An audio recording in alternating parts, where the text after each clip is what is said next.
L'engouement est palpable à Val-des-Monts en marge des élections municipales où 18 candidats se présentent pour les 7 sièges autour de la table du conseil. On est en train d'essayer de faire plus avec moins. Ça, j'aime moins ça. Les activités sont vraiment comme super limitées. Les taxes, c'est trop haut partout. En décembre 2023, le compte de taxes moyen a augmenté de près de 16 %, suivi d'une hausse d'environ 5 % en 2024. On a moins de services, on n'a pas l'eau, on n'a pas les aqueducs.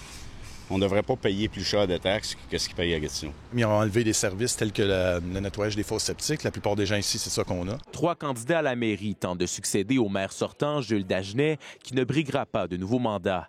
L'ex-conseillère municipale, Joëlle Gauthier, veut faire de Val-des-Monts un milieu de vie abordable. On s'est retrouvé comme avec une augmentation de 15 % de notre taxe et j'étais pas d'accord à ce moment-là, mais comme j'ai dit à mon mari, j'ai dit, si j'étais pas conseillère municipale, je serais en rogne. Mon objectif, c'est de ne pas dépasser l'IPC, respecter l'IPC, parce qu'on sait qu'on a quand même des obligations. De son côté, la conseillère sortante Chantal Renaud veut améliorer les services aux citoyens. Les gens réclament certains services. Avec ça, pour avoir des services, ça prend des taxes. Zéro augmentation de taxes, ça ne devrait pas exister dans une municipalité.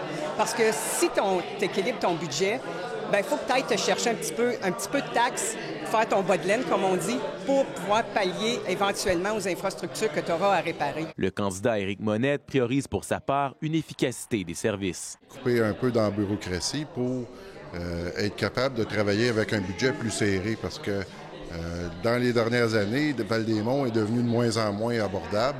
Ça, il faut le ramener que Val-des-Monts soit abordable pour les citoyens. Les citoyens de Val-des-Monts seront appelés aux urnes le 2 novembre prochain. Le vote par anticipation, quant à lui, aura lieu le 26 octobre.